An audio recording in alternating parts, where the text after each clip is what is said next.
Coach, obviously you guys had a great run to end the season. I think with 4 games to go, you were 11-15, and then you reel off 7 straight, get to the MAC title game.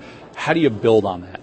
Well, I'm excited to build on that because I think coming into the job a couple of years ago, we felt like we were going to have to build, and now to have the success we had in the first 2 years and already playing for a championship and being on that stage, to have that foundation to build on as opposed to just promises and some things like that, it's really priceless. So I don't know if I can answer how other than recruiting, but I think our kids get the next steps we have to take, and they get the work that it takes to get there.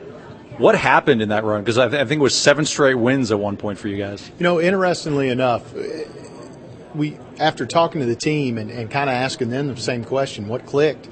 It was simply the message got through to them that even though we had kind of gone hot and cold throughout the year, the coaches believed we had all the pieces in place to do what we wanted to do. When they got that message and they all bought in, and we got to that point where we kind of had nothing to lose, and all of a sudden we had the same talent everybody else did. We started making shots, and in the game of basketball, when you can drop it, it goes a long, long way. So it just came together at the right time, and we had the right talent, and next thing you know, I looked pretty good. That NIT bid, what's that mean for you, especially early on here with this program? Well, that the first year when we got that NIT bid, it was special. To then follow up with it and be able to play your way into that situation again, and really play your way in. I mean, earn your way into it. I think it was even more special because there were a lot of expectations to do what we did that first year over again and maybe even better.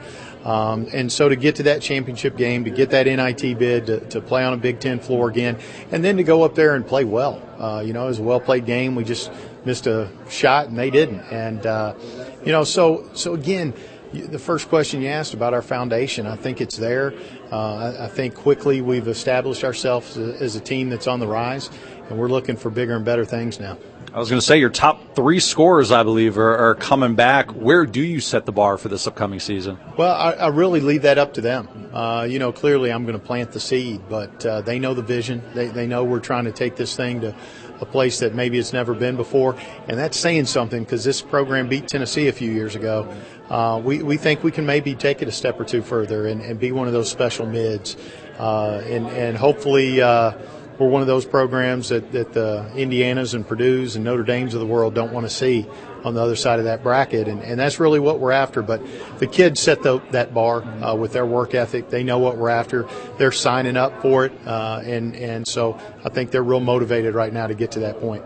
You mentioned some of the other programs in the state. Do you feel like the outside perception with this group is turning a little bit back-to-back postseason appearances? You're playing for a conference title, or are there people looking at Muncie now saying, hey, we got to watch out for these guys? Well, I sure hope so. We're working hard in this state to change that perception, and from the feedback we're getting from high school coaches, AAU coaches, the perception's there. It's getting to where we want it. We're getting in the right homes. We're getting in front of the right recruits.